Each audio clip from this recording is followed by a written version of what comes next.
Good morning, praise Lord. Welcome to this video. Students நிறைய பேர் நம்ம ஏன் இது மாதிரி பண்ணிங்க அப்படின்னா வந்து தெரியாமல் பண்ணிட்டேன் அப்படின்னு சொல்கிறத பார்க்கலாம். அது உண்மைதான். நம்ம சொல்லித்தரலன்னா ஸ்டூடெண்ட்டுக்கு தெரியாது, அல்லது அவங்களே வந்து திங்க் பண்ணி முடிவு எடுக்கக்கூடிய ஞானம் அவங்களுக்கு இல்லைன்னாலும் அவங்க வந்து தெரியாமல் ஏதோ ஒன்று பண்ணுறதுக்கு வாய்ப்பு இருக்குது. இப்போ இந்த ஊரில் நான்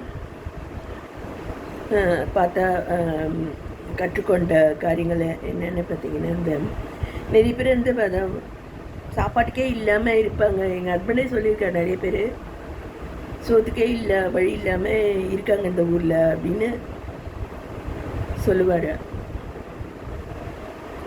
ஆனால் அவர் வந்து கவர்மெண்ட் கூட போராடணும், எங்களுக்கு நிறைய சேலரி தாங்க, தமிழக அரசுன்னு ரோட்டில் இறங்கி போராடிட்டு இருப்பார். உண்ணாவிரதம் அது இதுன்ட்டு இருப்பாங்க. நான் வந்து கர்த்தருடைய பிள்ளையாக தான் இந்த ஊரில் நான் இருக்கணும் அப்படின்னு தீர்மானமாக வந்தேன். நான் வளர்ப்பே வேறு. அதனால் பார்த்தீங்கன்னா இந்த இதில் நான் என்ன சொல்ல வந்தேன்னா வந்து நிறைய பேர் அதை வறுமையில் வாடுறாங்க இல்லையா. வேதாமத்தில் அதில் நிறைய எக்ஸாம்பிள்ஸ் இருக்குது. ஸோ ஈசாக்கு வந்து ஒரு துறவை தோண்டுவான். அந்த துறவில் தண்ணி வந்த உடனே அந்த மற்ற மேய்ப்பர்கள் வந்து இந்த துறவு எங்களுது அப்படி சொல்லுவாங்க. இவன் விட்டுட்டு வேறு இடத்துல போவான், அங்கேயும் வந்து பிரச்சனை பண்ணுவாங்க.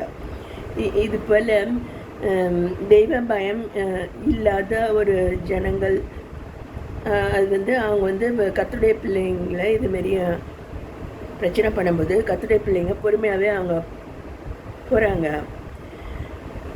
மூணாவது துறவோ ஏதோ ஒன்று தோண்டும்போது அவங்க அதை பற்றி பிரச்சனை பண்ணலை அப்படின்ட்டு இருக்க. அதுமாரி ஆபிரகாமுக்கும் இந்த பிரச்சனை வந்திருக்கு, ஈசாக்குக்கும் பிரச்சனை வந்திருக்கு. அதாவது ஆபிரகாம் என்ன சொல்லிடுறாரு, சாராள் வந்து சகோதரி அப்படின்னு சொல்லிடுறாரு. அந்த ஊர் ராஜா வந்து சகோதரி போல் இருக்க அப்படின்ட்டு அவளை வந்து தன்னுடைய மனைவி ஆக்கிக்கொள்ள வீட்டுக்கு வரவழைச்சிட்டாரு. அப்பயும் ஆபிரகாம் வந்து பயந்துட்டு அங்கே கொண்டு போய் விட்டுட்டாரு. அப்புறம் கர்த்தர் தலையிட்டு அந்த ராஜாவுக்கு பதில் சொல்கிறாரு. இந்த மாதிரியான பிரச்சனைகள் இருக்குது இல்லையா.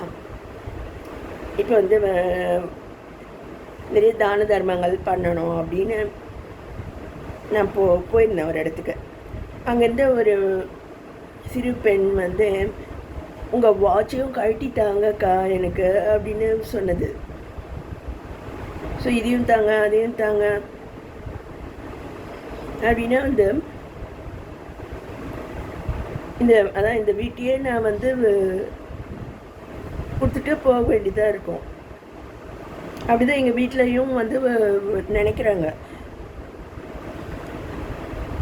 இவ்வளோ ஏழ்மை நிறைந்த ஜனங்கள் மத்தியில் நம்ம வந்து நம்முடைய சொத்துக்களை அப்படியே கொடுத்துட்டு போயிட வேண்டியதான் அப்படின்னு எங்கள் வீட்லேயே சொல்கிறாங்க. நானுமே வந்து மறிச்சிடணுன்னு கூட சொல்கிறாங்க. வெரி மறிச்சிடணுன்னு சொன்னால் கூட பரவாயில்ல, வேறு யாருக்கோ மனைவி ஆகணும்னு சொல்கிறது வந்து ஏவாளுடைய தவறே அதுதான். சாத்தான் வந்து அவளுடைய குடும்பத்துலேருந்து தான் எடுத்து வெளியே போகிறான். அது வந்து ஒன்று பொறாமை நிமித்த கர்த்தர் அவங்கள ஆசீர்வதிக்கிறாரு அப்படிங்கிற பொறாமை நிமித்தம்.